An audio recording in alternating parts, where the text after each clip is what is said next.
Continuamos con nuestra cobertura especial acerca de esta explosión de un coche bomba en Bogotá, en la Escuela de Policía General Santander, donde se forman los cadetes. Hasta el momento hay 8 muertos y 41 heridos, varios de ellos de gravedad. Al parecer fue un atentado suicida, según un alto mando de la policía. El presidente Iván Duque ya se encuentra en el lugar y reaccionó más temprano con un Twitter y escribió: todos los colombianos rechazamos el terrorismo y estamos unidos para enfrentarlo. Vamos con más información. En la capital colombiana está Fernando Ramos. Te saludo. ¿Qué otros detalles se tienen al respecto de este coche bomba, de lo que al parecer fue un atentado suicida? Fernando, 8 muertos y 41 heridos, la más reciente estadística. Muy triste, números de los que deja esta explosión. Fernando, te escuchamos.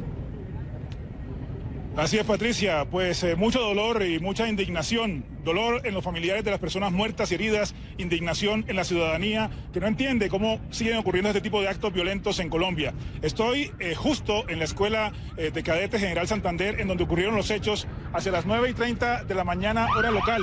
Aquí todavía continúan saliendo ambulancias, llevando heridos menores que quedaron tras este atentado.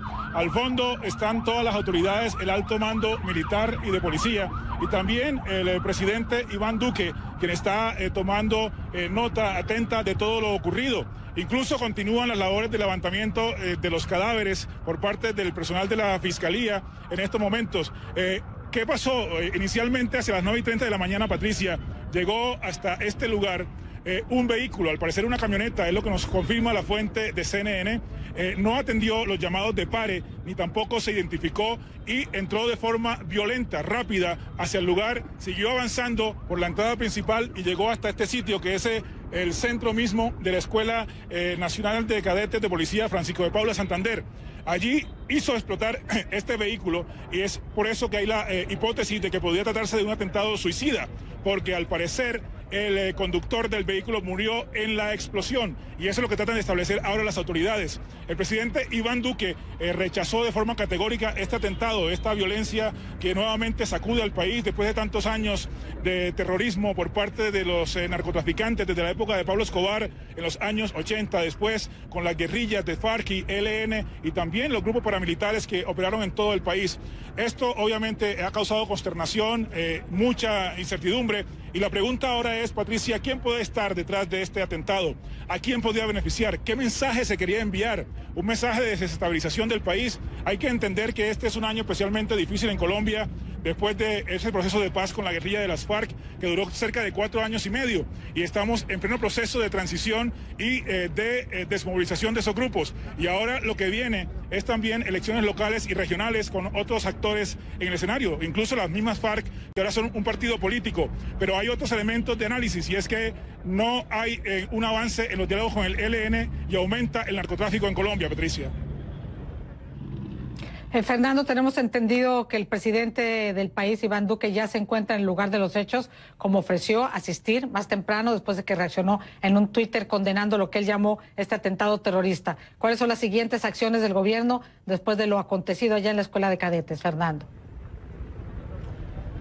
Patricia, lo que nos han dicho oficialmente es que el gobierno va a emitir una recompensa millonaria de muy alto valor por quien entregue información que conduzca a la captura de los que estarían detrás de este atentado. Eso lo va a hacer el presidente de la República junto con el alcalde de Bogotá, Enrique Peñalosa, y el alto mando militar.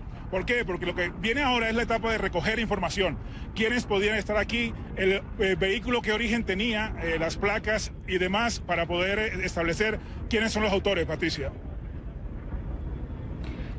Quédate con nosotros, Fernando. Vuelvo contigo en un minuto. Voy a saludar a Germán Darío Valencia. Él es profesor del Instituto de Estudios Políticos de la Universidad de Antioquia, allá en Colombia, que nos acompaña vía Skype desde la capital antioqueña, Medellín. Nos saluda Patricia Ramos. Muchas gracias por estar con nosotros, profesor. Y mi primera pregunta es con lo que se conoce: ¿quién podría estar detrás de este atentado? Claro, siempre en el campo de la hipótesis. Bienvenido.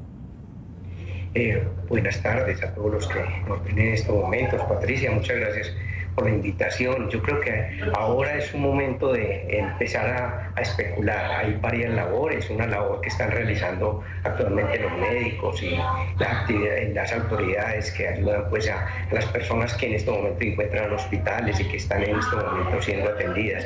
Pero desde el análisis que podemos hacer acá, son muchos los actores. Lo que nos muestra este contexto, esta realidad, es que en Colombia la guerra no ha finalizado, que tenemos muchos actores todavía en conflictividades, algunos incluso creciendo, como las bandas criminales en estos momentos. Tenemos un actor que quiso negociar desde hace mucho tiempo, ya son alrededor de unas 16 ocasiones en las cuales ha tratado de negociar, que es el ELN, pero en estos momentos, como decían en la nota anterior, encontramos nosotros que no se ha podido avanzar en las negociaciones. Además de ello, están apareciendo nuevas agrupaciones, algunas con tintes políticos y otras criminales, como se tienen.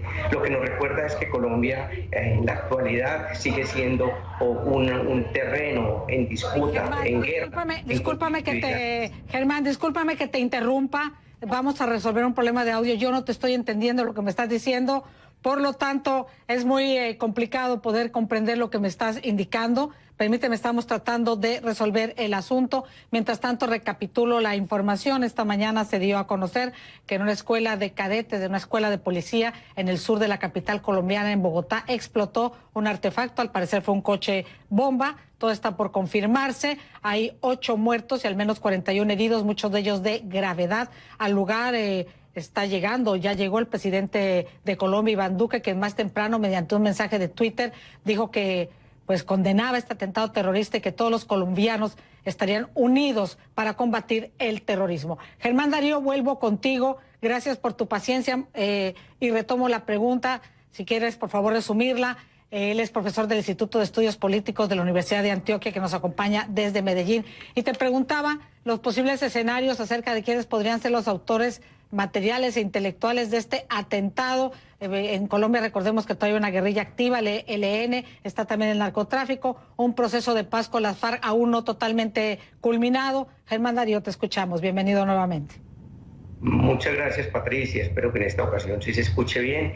Pues lo que encontramos nosotros es que hay demasiadas hipótesis que se pueden manejar frente al tema. Lo primero que hace uno es mirar cuáles son los modos de operar y la manera como se ha funcionado en Colombia un tipo de atentados como estos. Hace un año, por ejemplo, el 27 de enero, hace un año ocurría una situación muy parecida en la ciudad de Barranquilla, donde dejó efectivamente también 5 muertos y muchos heridos, y que fue contra la policía. Por lo tanto, en esa ocasión se había hablado del ELN. Ese es el principal, hasta el momento, actor que se plantea, o la hipótesis que se tiene. Pero lo que nos recuerda a nosotros un atentado como estos es que es una guerra en Colombia muy fuerte, que no solamente está el ELN, sino que también están las nuevas bandas criminales. Esta semana, por ejemplo, finalizó el año para que ellas se pudieran negociar o desmovilizar y someter a la justicia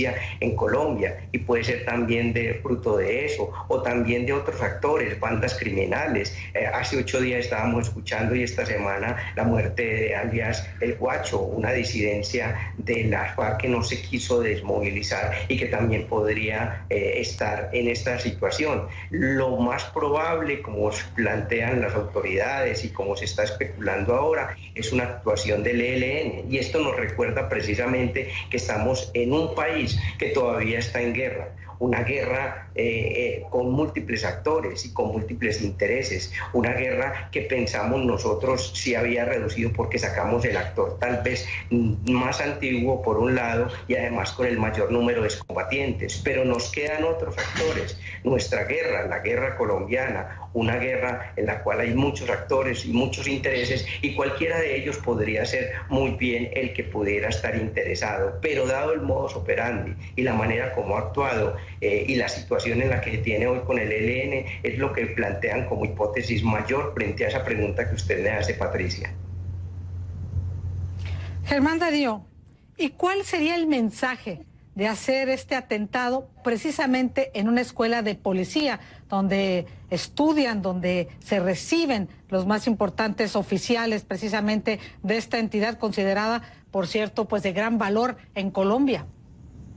Lo primero es que es al Estado colombiano al que se está atacando. No se están atacando a los civiles. Y se ataca a una institución de estas porque allí deberían de estar todos los que se están formando y además representan al Estado colombiano y al gobierno. Entonces, yo creo que la primera cosa es decirle, no estamos atacando a la sociedad civil, no estamos atacando a otros grupos, estamos diciéndoles al gobierno colombiano algo. Esa es la primera asunto. Segundo, se lo están diciendo a la cabeza visible de ese Estado, pues allí se forman las élites mayores. Y yo creo que eso es lo que está sonando y lo que están llamando la atención frente a cómo es que hoy se está manejando el tema de seguridad. Recordemos algo, el presidente Duque en la actualidad iba esta mañana a hablar de un consejo de seguridad en uno de los territorios con más violencia y también con presencia del ELN, por ejemplo, que es el Quibdó. Allí, en el Chocó colombiano, es uno de los escenarios de guerra donde los múltiples actores, bandas criminales,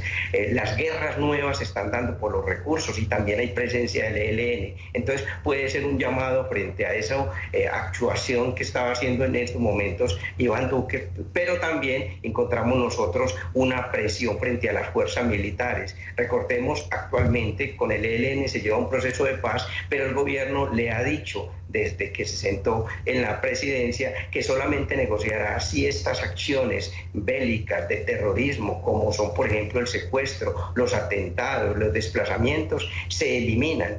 Y eso históricamente en Colombia se había dado después de un proceso de negociación. Con las FARC, por ejemplo, solamente después de 3 o 4 años de negociación en La Habana fue que se dio. Ahora el gobierno está presionando desde el principio diciéndoles, necesitamos un fin de la guerra, un fin de la guerra que no significa la desmovilización de ustedes, sino un fin de la guerra de actos terroristas y que ustedes paren esa violencia que se tiene en el país. Es una exigencia del gobierno para poder sentarse y dada esa situación no se ha logrado avanzar en este proceso de paz con el ELN. Por eso entonces yo creo que es un llamado que le está haciendo al gobierno y al Estado. Y se ve de esa manera y sobre todo a los que tienen el gran poder en Colombia en la parte militar, que es la policía y el ejército, que son los que hacen la guerra y los que se confrontan todos los días con estos diversos actores de la violencia en el país. Germán Darío Valencia, hablando de negociaciones de paz, hablemos ahora el proceso de paz con las FARC, hoy partido político, anterior la primera guerrilla de Colombia, antes de firmarse estos acuerdos. ¿Dónde queda en este acuerdo que aún no está culminado, que faltan muchas etapas, que un líder guerrillero está escondido, no se sabe dónde está, dijo recientemente que el proceso pues no había cumplido todas las expectativas? Entonces, ¿dónde queda este proceso con las FARC que ha sido bastante tropezoso, llamémoslo así, después de este atentado? Patricia, a pesar de que lo consideramos con tropiezos que efectivamente se dan en la política, estamos enseñados a ello, continuas fricciones de todos lados, ¿sí? Es un proceso que podríamos decir hasta el momento es exitoso en la medida en que han pasado las 2 primeras etapas. El proceso de desarme y desmovilización fue exitoso, así lo ha declarado la ONU en los diversos espacios que se han creado para ello, y hace un año en el informe que se presentó en agosto nos muestra que efectivamente estas estructuras se desmovilizaron, entregaron el mayor número de armas, 1.3 que se haya entregado en otros procesos de paz en el mundo. Además se ha dado todo el proceso de reincorporación política, dado que el partido se ha conformado, ha participado en las elecciones, no lo habían hecho en otras partes del mundo durante 8 meses o 6 meses, logró participar después de la desmovilización en un proceso a la presidencia y a los diversos órganos, por ejemplo, de elección, que son el Senado de la República, la Cámara de Representantes. Entonces nosotros encontramos que allí hay un éxito. También hay un éxito en la reintegración económica, porque se le ha dado los subsidios, la ayuda temprana, la renta única, para estas agrupaciones, y por lo tanto cuando miran el proceso de paz, la ONU, que es los más expertos en esto, nos muestra un balance positivo. Lo que sí hemos encontrado es que no se ha avanzado en otros temas que son importantes, en los proyectos productivos. Hasta el momento apenas se están planeando los proyectos. Sé que dura 8 años este proceso. El año pasado, en agosto, salió un COMPES donde se decía cuál era el programa durante 8 años, y a pesar de que en estos 2 años no se haya avanzado en eso, esperamos que próximamente se avance en ese tema. Eso sí, usted nombra, Patricia, otros asuntos que son importantes, y es que existen críticos y hay personas que no están de acuerdo con la manera como el gobierno está actuando. Allí hay críticas que se tienen, pero frente a la manera como vemos desde la academia, los que hacemos seguimiento a la manera como se está dando el proceso de negociación de paz con la FARC, yo creo que es muy es exitoso en ese tema, y sobre todo en el compromiso de la FARC en la dejación de armas y en la reincorporación económica, política y social. Germán, te hago la última pregunta, te agradezco mucho, te aprecio tu brevedad. Siempre hay que ver el contexto en el que se dan las noticias, los sucesos. Este atentado se produce horas, un día después de que durante el juicio al Chapo Guzmán se le acusara a quien fuera vicepresidente de la República y director de la policía, el señor Naranjo, de haber recibido coimas por parte del narcotraficante mexicano Joaquín El Chapo Guzmán. ¿Ves algún tipo o alguna posibilidad de nexo entre este atentado y el narcotráfico o esta guerra de declaraciones? Por cierto, el señor Naranjo negó tajantemente, habló con CNN, cualquier tipo de coimas que hubiera podido recibir por parte del narcotráfico, insistió en cómo se luchó contra precisamente el tráfico de drogas durante su presencia como funcionario en el gobierno colombiano. Patricia, precisamente esa pregunta que usted me hace muestra efectivamente la diversidad de hipótesis que se pueden manejar frente a esto, y también lo complejo que es nuestra realidad política, que es importante, y la realidad colombiana lo que nos muestra a nosotros es que hay demasiados actores. Frente al tema del narcotráfico en Colombia, lo que sabemos es que en lugar de ir disminuyendo, como presentaron los informes a principios del año pasado, en Colombia lo que ha hecho es aumentar el número de cultivos ilícitos y la producción de cocaína, y además los diversos actores que empiezan a interesarse, entre ellos la presencia de organizaciones criminales mexicanas. Aquí en Colombia, y particularmente en la ciudad donde vivo, ya se ha encontrado armas, se ha encontrado hombres y se ha encontrado lazos muy fuertes del narcotráfico colombiano con estas organizaciones. Por lo tanto, lo que nos muestra es esa complejidad. Es difícil atar, por ejemplo, un hecho como estos a una organización criminal como esas, precisamente porque la intención de estas organizaciones criminales es gastar, utilizar, tener los menos costos en sus actividades, y un costo como este es un costo político que de inmediato lanzaría a estas organizaciones criminales de una lucha frontal contra la policía. De allí la hipótesis que se reduce realmente a estos actores criminales, sobre todo, por ejemplo, los mexicanos no les interesaría visibilizarse y sobre todo enfrentar una guerra que saben que la van a perder con la policía, precisamente porque la institucionalidad y porque son los que mejor saben utilizar la inteligencia y las armas en un país como es el colombiano. Germán Darío Valencia, muchísimas gracias por tu tiempo y por ayudarnos a analizar y a poner en contexto estos tristes sucesos que enlutecen a Colombia. Mandamos un abrazo a Colombia, a las víctimas. Germán Darío Valencia, él es profesor del Instituto de Estudios Políticos de la Universidad de Antioquia. Nuevamente, gracias por estar con nosotros. Estaremos contigo en una próxima oportunidad. Muchas gracias, Patricia. Y por supuesto vamos a seguir. Gracias a ustedes y gracias a ti. Saludos, Medellín. Y por supuesto seguiremos el tema de Colombia. Estamos esperando que en cualquier momento hable el presidente, precisamente el presidente colombiano, Iván Duque. Y precisamente los invito a que participen en esta ocasión con la etiqueta #Recolombia, numeral Recolombia. ¿Qué mensaje le envía a Colombia tras el atentado en Bogotá que ha dejado varios muertos y heridos? ¿Qué mensaje le envía a Colombia tras el atentado en Bogotá que ha dejado varios muertos y heridos? Envíenme sus reflexiones, comentarios, opiniones con el #Recolombia en las redes sociales.